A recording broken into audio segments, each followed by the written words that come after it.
Hey guys, I hope everyone's really well. I'm probably on vacation now in Cyprus. However, I wanted to be putting out content naturally and also working with some great people on Collab. So I actually brought in for today's video Renee, who is a YouTuber who talks about the likes of motivation, business, the law of attraction, things that I really enjoy listening about on podcasts and books and things like that. So I thought I'd bring Renee in to talk a little bit more about how she implements productive habits in her daily routine. I think getting this big view from lots of different people helps to build a better picture for yourself. Like for me, I like to listen to other people and hear what they say about productivity because I can take small hacks from that. I'm sure maybe you're following a few productivity related people on YouTube. You find 2 or 3 little gems from them and you add it together and you make a beautiful recipe that brings in good results. So I'll leave you over to Renee. Thank you guys. If you enjoy her content, go and follow her on her YouTube channel and also comment with any suggestions or comments in general that you have. Anyway guys, I'll see you very soon. Cheers. Hey guys, what's up? My name is Nay or Renee. Thank you guys so much for having me on this channel. I have a YouTube channel called Simply Nay. Come over and check out my channel. It's basically a lot about law of attraction, a lot about productivity, a lot about business and how to better improve yourself. So definitely head on over to my channel if you want to see more of that. I'm gonna be sharing with you guys 5 productivity tips and advice for, everyday use to just make sure that you are improving yourself, increasing your productivity, and all of that fun stuff. So without further ado, let's get started.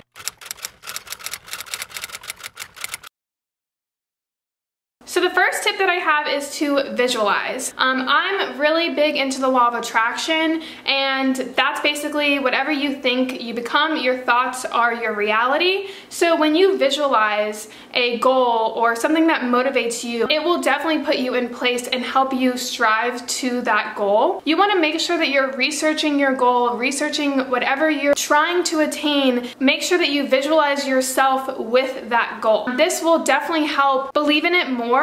It'll help you, strive for the best. It helps you want it more, and it gives you kind of that push to take the action to go ahead and attain that goal and strive for whatever you're trying to do. Visualizing is super, super important. I actually researched a lot of things that successful people do in their daily routine, and visualizing was one of them. And something that you want to do is definitely make sure that you're visualizing yourself with that goal. So that is super, super important. The second tip that I have is to have a strict time management routine. What you want to do is have a time slot for everything that you're doing in life, and that could even be, your meditation, block out a time for your rest time. You want to make sure that you're utilizing every single time of the day to your advantage. A lot of the times people have this super good feeling and they feel super inspired and motivated and they plan everything down to a T, but by the time the day comes, they're a little frazzled, or they didn't realistically put in the right times for their daily routine. So you can get a little bit too excited while you're doing this. So what I suggest is to track everything that you're doing for every part of the day for around 3 to 4 weeks so that you can see where you're putting in your time and your energy right now. And that way you can make a realistic time change when you are planning for your ideal time management routine. You want to make sure you're prioritizing. If you're prioritizing your health, put that in there as the main goal. If you want to prioritize your business, put that in there. Prioritize your 5 most important goals for yourself. Kind of see where you're putting that time into right now for about a couple of weeks, and then make a realistic time management routine that you can improve on than what you are doing currently. So the third tip that I have is to outsource. And if you have a business, outsourcing can mean hiring an outside party to do certain tasks that take up a lot of your time. If you're finding that you're spending a lot of time doing something that you aren't prioritizing for yourself, or that's taking away time that you could be using doing something else that you really want to put your time and energy into, you can outsource that. For example, if you are going grocery shopping, or you're going shopping for just everyday things and it's taking up a lot of the times, driving all the way over to the store, getting all the stuff, or going from store to store to store, outsource it by going online, and buying it online, so that, you know, saves up the time of you driving and like going store to store. Another thing that you could do is to outsource random little errands or tasks that you're doing. Hire somebody, and that could even be like a little sibling or a kid that's like in high school or college that's just looking for some extra cash. Outsource anything that is taking up a lot of your time and energy into something that you don't personally want to be doing anymore. So the fourth tip that I have is to make sure that you're checking your email twice a day. I will spring clean my email. I actually did this a long time ago and I've kept it up so I don't have to spring clean my email anymore. I always see people on their phones or like on their laptops and they have like 1,000+ emails, and that to me, that like little notification sign, just drives me crazy, and I feel like it's something that I have to do, and it's like cluttered. You want to make sure that like you're decluttering your life, but like with email, that's super important, because a lot of the times we get emails and things through our emails that are super important. What I do is I spring clean all of my emails, delete anything that you don't need. Literally take a day.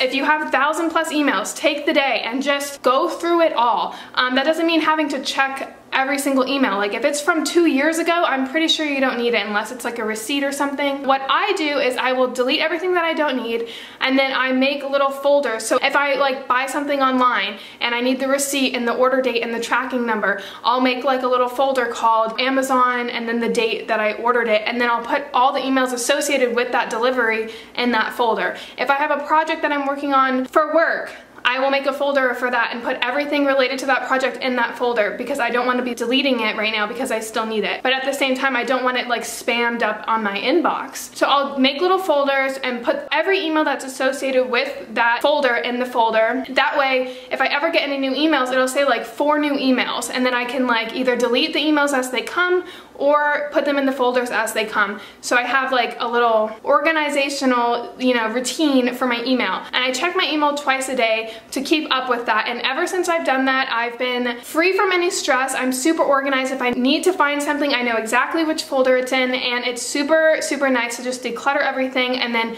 take things as they come rather than having it all over the place, because a lot of the times if it's like that, you're spending a lot of your time trying to find things in emails, trying to like understand what the hell you were doing with your email. It will definitely increase your productivity throughout the day and throughout your life in general. So spring clean your email and organize them accordingly, and then keep it up. So the fifth tip that I have is reliability. So you want to tell people what your goals are or what you plan to do. Make sure it's realistic first. You want to make sure that it's doable. And then when you have this idea in your head, careful who you share it with, because you don't want people to demotivate you. You want people to motivate you. But a lot of the times when you tell someone else, or you post it on social media, or you make it public, you are held reliable to that goal or that motivation. If you say that you want to go work out 5 times a week, and you tell someone your idea and you don't do it, it's kind of like you let that person down as well as yourself. So it kind of gives you that extra little push and that motivation to go do it and like keep it up. Sometimes people need that. They need the outside source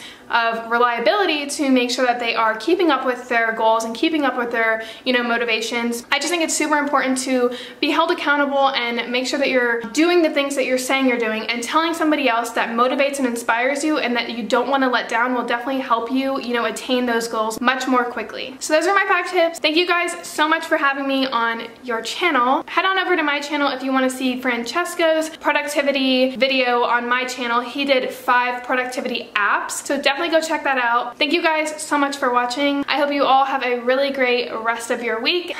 I always say I will see you in another video. Subscribe to my channel and I will see you guys all in another video.